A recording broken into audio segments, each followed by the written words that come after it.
player that we have.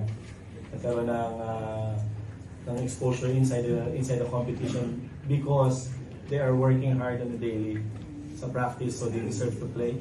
And their minutes would matter kung gaano galing naman yung lalaro nila sa actual game. And yeah, we got balanced minutes today, and yes, we got the 6th win, but that's the goal for today. After the final buzzer, we want to stay on top, and we got that. But there's no way that other teams' starters should beat us on scoring, especially today that we started with different starting lineup, and we should do better than that. And also, there's no way we can turn the ball over 26 times and give opponents again more possessions than us. We kind of held them to single digits in the first 3 quarters on scoring. Pero yung 4th, naka-14 sila, and they scored in the last shot pa. And I don't like that. We don't like that as a group. We don't like that as a team, and we have to check that. Kasi baka it could bite us somewhere along the way. Thank you. To Pringle, you had 11 points, 3 rebounds, and plus 14 in 30 minutes of action. So ano man sabi mo na yun nga, aside na nanalo kayo, lahat ng teammates mo nakalaro, and how we gonna avoid na medyo yun nga nagiging problem na nga yung turnovers ninyo itong as of late? As a team, problema po talaga namin yung turnovers. Pero dyan naman po ang natututo. Tapos as a team po, parang pinapakita namin this game na parang hindi lang 8 players yung naglalaro, kundi lahat kami may ambag dito sa team namin. Yun na po. Thank you. Kusisi had 9 points, 5 rebounds, 5 assists, and 2 steals in 17 plus minutes. So, what can you say about your team's performance right now and looking ahead towards the midpoint of the season? What can you say? I'm glad that everyone was able to see the court today, but it just goes to show that we still have a lot to improve on. The discipline is far from where we want it to be. It's like Coach says, winning hides a lot of flaws, but we're very aware of the flaws that we have, so hopefully moving forward, we lock in on those and be better. Okay, the floor is open for questions.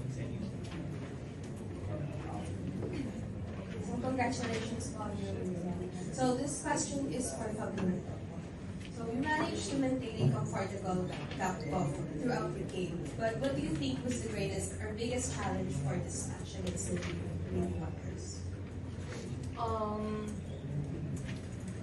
Siguro yung namin, kung paano kami maglaro inside the court. Parang china-challenge kami paano kami magkaisa sa court na, ay sa game namin, tapos paano namin maayos yung mga pagkakamali namin. So for season 2, so what do you feel about your win streak extending to 6-0 and isang match na lang po? I mean, I guess you can call it a streak, but 6-0 is not really that significant to us. As long as we do our job, the wins will continue, but that starts in practice. Yeah, we don't really look at the number of how many wins we have. We just want to make sure every time we step on the court, we do our job.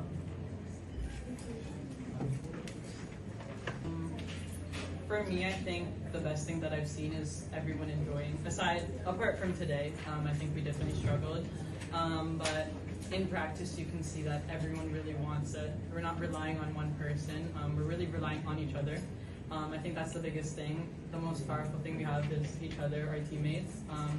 So the fact that everyone's playing with each other, playing together, I think it just goes to show that the camaraderie, the chemistry is here this year, and I think that's what's going to lead us to where we want to go.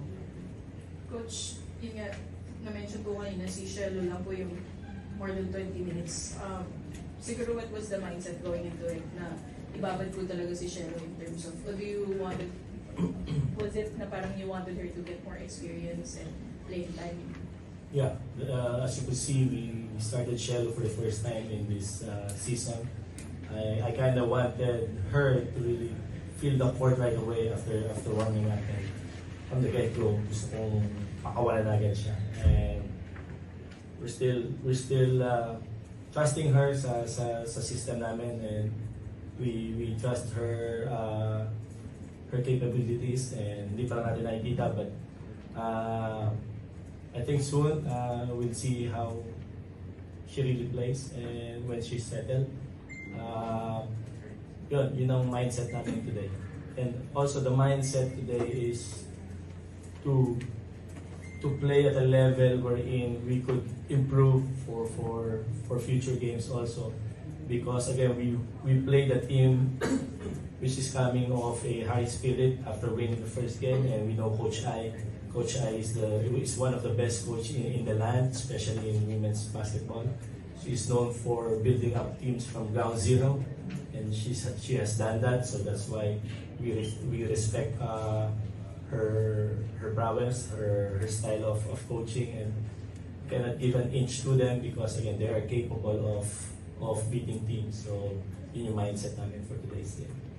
For fit with the team and going into the seniors. So, siguro as her Agnes, paano niya na lang siya in-encourage to continue on and hopefully just really realize yung game niya with the Lady Bulldogs?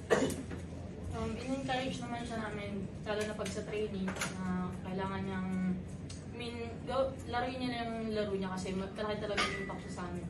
Tapos yun nga, as a rookie, naiintindihan naman namin na ganun talaga kasi dumaan din kami sa ganyan po, position ganyan. For you, Susan. Yeah, I think she said it well. As a rookie, she has a lot of responsibility, especially coming into it being a star. But coming into NU, that's not what we focus on. We just want her to be better and to find her fit with the team. So yeah, just constant encouragement, constant constructive criticism, just reminders to make sure that her confidence is still there, but she's striving to be better every time she steps on the court. Congratulations, Coach Aris, CC, and Baker. Thank you. Thank you guys. Thank you.